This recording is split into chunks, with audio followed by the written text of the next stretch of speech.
નમસ્કાર મિત્રો, નિકોલસ પરમાર ચેનલમાં તમારું સ્વાગત છે. મિત્રો, ઉનાળામાં લૂથી બચવા માટે 5 અમૃત સમાન આયુર્વેદિક પીણા અને તેના ફાયદા વિશે આજે આપણે વાત કરવાના છીએ. મિત્રો, ઉનાળાની શરૂઆત થઈ ગઈ છે અને તેની સાથે જ આકરો તડકો અને ગરમ પવનો એટલે કે લૂનો પ્રકોપ વધી ચૂક્યો છે અને આયુર્વેદમાં ઉનાળાને ગ્રીષ્મ ઋતુ કહેવામાં આવે છે, જેમાં આપણા શરીરનું બળ ઘટે છે અને પિત્ત દોષ વધે છે. આજે આપણે કોઈ મોંઘા એનર્જી ડ્રિંકની નહીં, પણ આપણા રસોડામાં રહેલી જે વસ્તુઓ છે અને આમાંથી બનતા એવા 5 આયુર્વેદિક પીણા વિશે વાત કરીશું, જે તમને અંદરથી ઠંડક આપશે અને લૂથી રક્ષણ આપશે. પહેલું છે વરિયાળીનું શરબત. સૌથી પહેલું અને મારું ફેવરેટ છે વરિયાળીનું શરબત.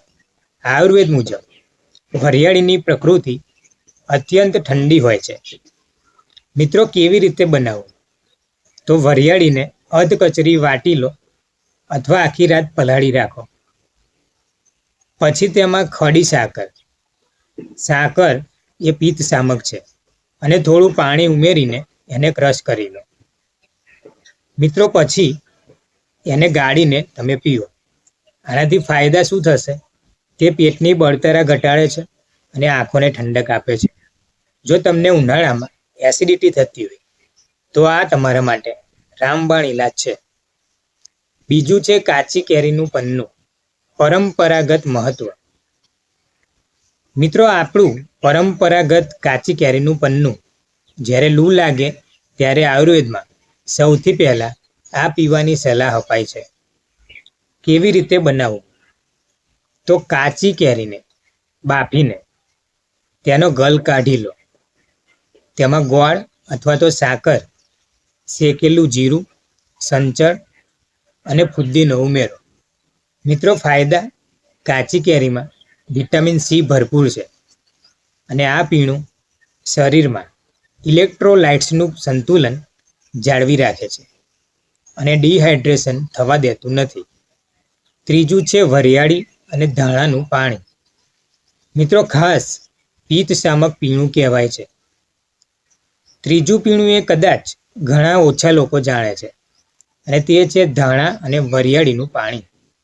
આયુર્વેદમાં ધાણાને શીતળ માનવામાં આવે છે. મિત્રો, કેવી રીતે બનાવવું?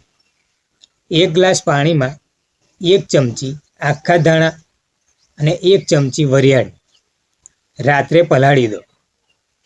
સવારે તેને મસળીને પછી ગાળી લો. મિત્રો, આના ફાયદા: આ પીણું પિત્તને શાંત કરે છે.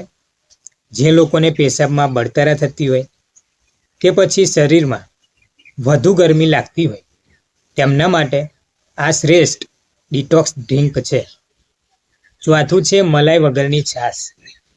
ભોજન સાથેનું અમૃત. મિત્રો, છાશ એ આયુર્વેદમાં પૃથ્વીનું અમૃત માનવામાં આવે છે, પણ યાદ રાખજો, તે ખાટી ન હોવી જોઈએ, મોડી છાશ હોવી જોઈએ. કેવી રીતે બનાવવી? તો તાજા દહીંમાં 4 ગણું પાણી ઉમેરી લો અને પછી વલોવો.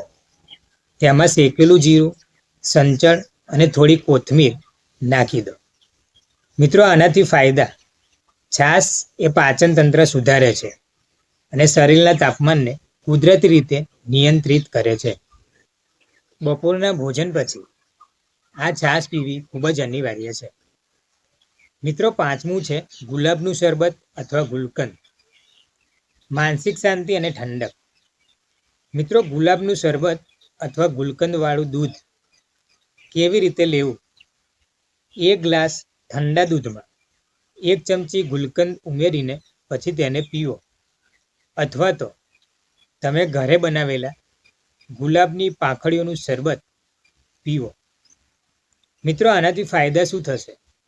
તો ગુલાબ એ હૃદયને શાંતિ આપે છે અને ઉનાળામાં થતી ચીડિયાપણું કે માનસિક થાક દૂર કરે છે. મિત્રો, સાવચેતી પણ જરૂરી છે. આ 5 પીણા. આના સિવાય ઉનાળામાં ખાસ યાદ રાખો, બપોરે 5 થી 4ના તડકામાં બહાર નીકળવાનું ટાળો. બની શકે તો સુતરાઉ કપડાં પહેરો. સાકર કે ગોળનો ઉપયોગ વધુ કરો. આર્ટિફિશિયલ ગળપણનો ઉપયોગ કરશો નહીં. આ આયુર્વેદિક ટિપ્સ તમે ઘરે અપનાવો અને આ ઉનાળાને સ્વસ્થ અને ઠંડક ભર્યો બનાવો. જો તમને આ માહિતી ગમી હોય તો તમારા મિત્રો સાથે જરૂરથી શેર કરશો. સ્વસ્થ રહો, મસ્ત રહો.